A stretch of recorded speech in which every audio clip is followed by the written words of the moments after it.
প্রণাম জানিয়ে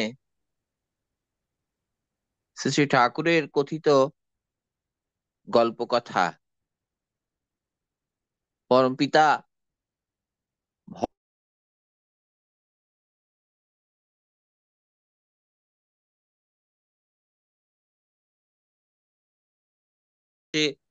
ঠাকুর তার জীবনের অভিজ্ঞতার কথা বলতেন, সেগুলি থেকে আমরা অনেক কিছু শিখতে পারি, জানতে পারি। 21শে মার্চ 1949 সাল ঠাকুর ভক্তদের সঙ্গে কথা মাধ্যমে বলছেন যে অপ্রত্যাশী হয়ে চললে মনে বল আসে, ভাইটাল পাওয়ার বা জীবনী শক্তি বাড়ে। প্রত্যাশার কোনো সীমা ঠিক থাকে না, ক্রমাগত এই সীমা বদলায়। তাই প্রত্যাশা থাকলে সন্তোষ আসে না। আগে প্রত্যাশা ছিল না, যদি কোনো সময় কিছু পেত তাতেই আনন্দ অনুভব করত। কারো হয়তো বিছানা একটু ময়লা হয়েছে, কোনো মা কোথা থেকে কেচে দিয়ে আসতো, ঠিক পাওয়া যেত না। কর্মীরা সারাদিন কঠোর পরিশ্রম করেছে, দিনান্তে যা জুটেছে তাই খেয়েছে। তখন দেওয়া হওয়ার কথা ছিল না, স্বাস্থ্য ছিল, মন ছিল, আধ্যাত্মিকতা ছিল। আর যে কাজ করত তা কর্তব্য হিসেবে করত না, দরদ ও মমতা থেকে করত। বড় খোকা ওইভাবে করে। বড় খোকা মানে আমাদের আচার্যদেব শ্রী শ্রী বরদার কথা বলছেন ঠাকুর। বলছেন বড় খোকা ওইভাবেই করে। রবির অসুখের সময় সৎসঙ্গীরা কি কম করেছে?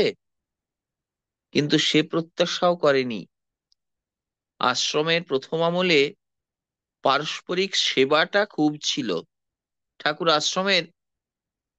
যখন আশ্রম গঠন করেছেন, প্রথম দিকের কথা বলছেন, অর্থাৎ 1949 সালের কথা। আর্থিক অনটনকে ঠাকুর অগ্রাহ্য করতে বলেছেন। সে আগেকার দিনের আশ্রমের গল্প, 200 মানুষ খাবে, ডাল হয়তো মোটে 1 সের আছে, কিন্তু তাই দিয়ে ওই 200 মানুষকে কুলোনো লাগবে তো। বাধ্য হয়ে তখন জলের ভাগ বেশি দিয়ে রান্না করতে হয়েছে। ভাতের সঙ্গে সেই ডাল সবাই পরমানন্দে খেত।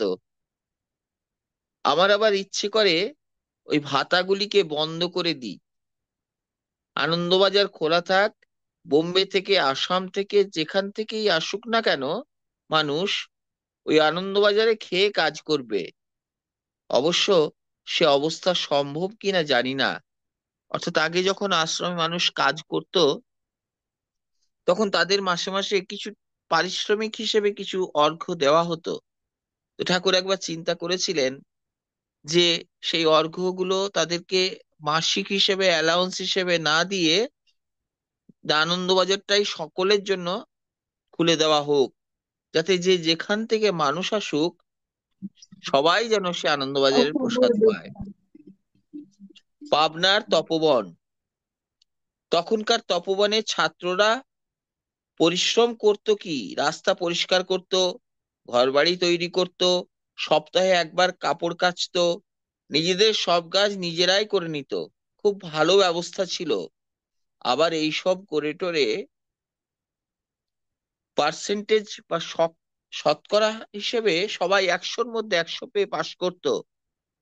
লেবার বা পরিশ্রম না থাকলে ব্রেন বা মস্তিষ্ক ভালো কাজ করে না। খাবারও ছিল খুব নরমাল। চাষারা যে খাদ্য খায় তার একটু রিফর্মড এডিশন বা শুদ্ধকরণ, সেটা ছিল আমাদের পক্ষে সব থেকে কম বা মিনিমাম। জয়গুরু। প্রিয় পরমের আতুল চরণে প্রার্থনা জানাই, সবাই ভালো থাকুন, সুস্থ থাকুন, আনন্দে থাকুন প্রিয় পরমকে নিয়ে। জয় গুরু। জয় গুরু। জয় গুরু। আমাদের মহাশঙ্কর দাদা, আমরা ঠাকুরের একটা গল্প শুনলাম। ঠাকুরের পূর্ব আমাদের দেওঘরের পূর্বের অবস্থান।